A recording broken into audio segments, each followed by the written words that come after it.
तो मैं आपको सीक्वेंस रिकंस्ट्रक्ट कर देता हूँ। ये पहले मान के चलिए कि सिग्नलिंग से कुछ टैंपरिंग हुई है। अब टैंपरिंग सेबोटाज में हुई है या मेंटेनेंस स्टाफ द्वारा हुई है, वो इंक्वायरी का विषय है। मुझे ऐसा लगता है कि मेंटेनेंस स्टाफ द्वारा हुई है, लेकिन वो इंक्वायरी में सामने आएगा। तो मैं रिकंस्ट्रक्ट करता हूँ कि पहले मालगाड़ी इस स्टेशन पे आई, उसको लूप लाइन में लिया गया। उसको लूप लाइन लेने के बाद एएसएम का काम है कि जो रूट लूप लाइन को सेट है उसको मेन लाइन की तरफ सेट कर दे, जो कि खाली थी।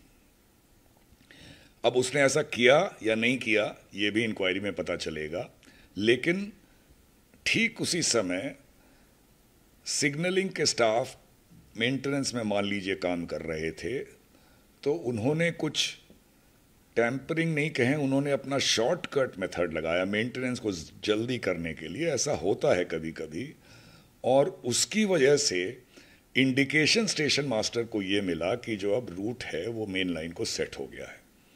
अब अगर उसने सेट किया और बिना सेट हुए उसे इंडिकेशन मिला तो उसकी गलती नहीं कही जाएगी। अगर उसने सेट नहीं किया और उसके बिना कुछ किए ही ये इंडिकेशन आ गया कि मेन लाइन को रूट सेट हो गया है, तो उसकी कल्पेबिलिटी है।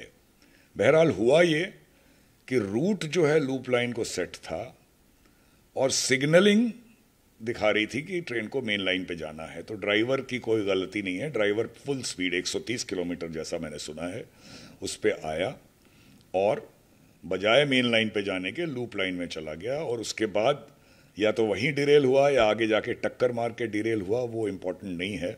उसके बाद इतना बड़ा हादसा, यशवंतपुर ट्रेन भी दूसरी मेन लाइन पे जा रही थी, उसके ज़्यादा कोच निकल गए थे, पर 2-3 कोच उसके भी अफेक्टेड हुए जब ये ट्रेन चारों ओर छितरा गई। तो ये इसमें हुआ है।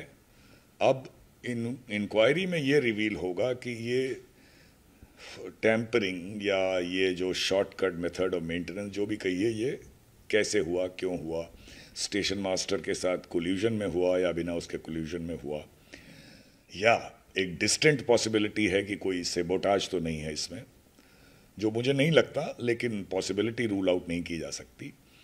एक मोटी बात ये समझिए कि ट्रेन किस रूट पे जाएगी ये ड्राइवर के हाथ में नहीं होता, ये ट्रैक उसको जहाँ ले जाता है वहाँ वो जाता है। और ये सेफ्टी बनी रहे कि एक ही लाइन पे 2 ट्रेनें एक साथ नहीं आ जाएं, चाहे स्टेशन में या मेन लाइन में। इसके लिए एक सेट ऑफ इंटरलॉकिंग होती है विच इंश्योर्स कि जो आप सिग्नल जिसको दे रहे हैं और जो रूट सेट कर रहे हैं दोनों में सामंजस्य हो और कॉन्फ्लिक्टिंग नहीं हो।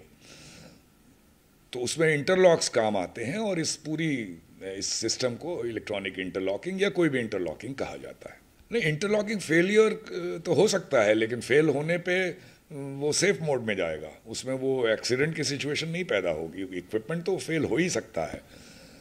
यहाँ पे जो हुआ है वो जो मैं कह रहा हूँ कि टैंपरिंग का केस है, यानी कि आपने कोई शॉर्टकट लगाया मेथड में या आपने क्रिमिनल किसी इंटेंट से कोई टैंपरिंग की। अब ये इन्वेस्टिगेशन में पता लगेगा।